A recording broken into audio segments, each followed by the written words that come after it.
Now that masks have become a very normal and necessary part of our daily lives, let's talk about what this means for early speech and language development in children.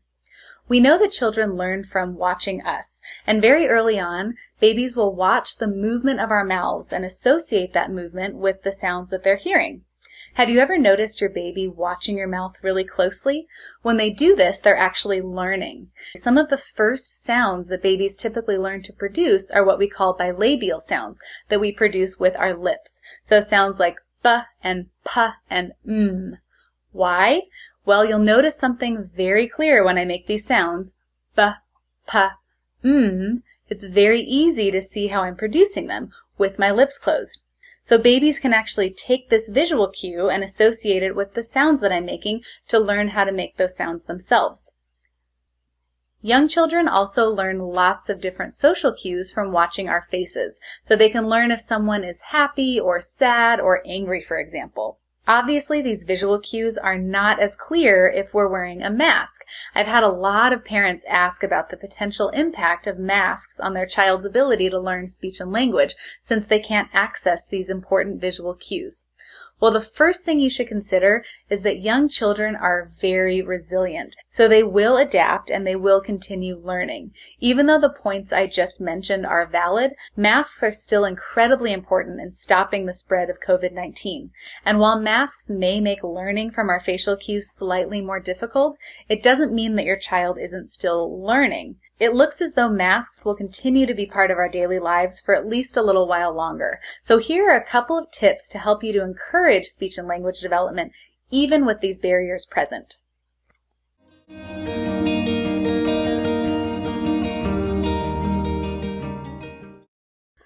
So the good news here is that children are likely spending lots of time at home with their parents, who obviously don't need to wear masks. And we can really take advantage of this time at home by making sure that we're spending lots of quality time interacting with our children.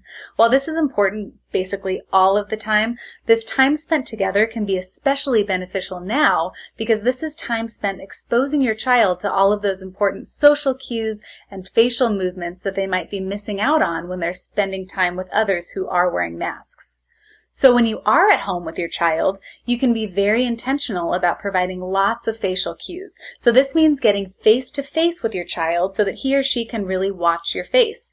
This is a great strategy to use, pandemic or not, because getting on the floor and getting at your child's level is such a great way to provide them with language input and really engage in play. You can also make faces and silly sounds with your child. If you have an infant, silly faces like sticking out your tongue or modeling babbling sounds can be a lot of fun and super engaging. I would also encourage you to increase the quality and quantity of interactions at home. So this means turning off the TV, putting away the screens, and engaging in playtime together. So things like singing and reading and playing and just talking with your child while you're at home can go a really long way in facilitating language development.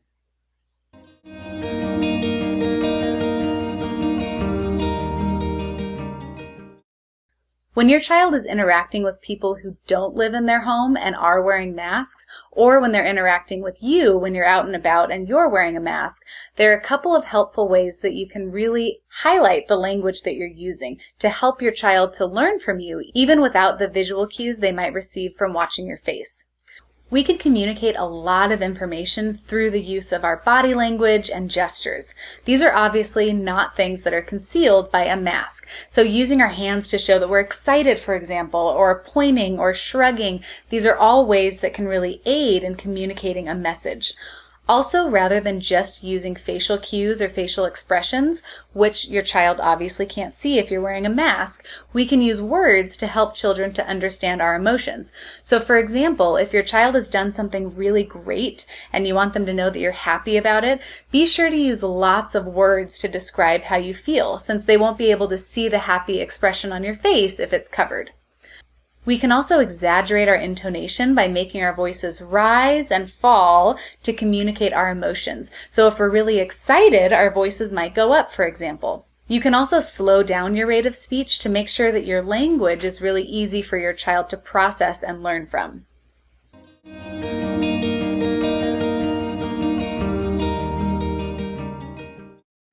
Clear masks like this one can be great for anyone interacting with young children for long periods of time during the day, like daycare providers or speech-language pathologists, for example, who have to model speech and language all day long. I will warn you that these can get a little bit foggy, so it can be helpful to wash them with soapy water before use. Another concern that I've heard from parents is that their child is having difficulty recognizing even familiar people when those people are wearing masks.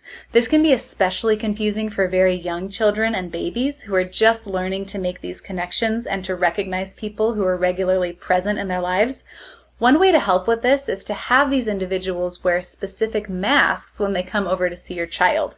So for example, a grandparent or a family friend could wear their purple mask every time they come over, or whatever that specific mask might be. And this might help with recognition if it's something that you're concerned about. So long story short, don't worry too much about the potential impact of mask wearing. First of all, we all have to do our part to stop the spread of COVID-19, and masks are an important way of doing that. Second, children are resilient, and they'll continue learning even if they're surrounded by masks. As long as you're providing your child with lots of quality face time at home, he or she will still be able to learn those important early speech and language skills.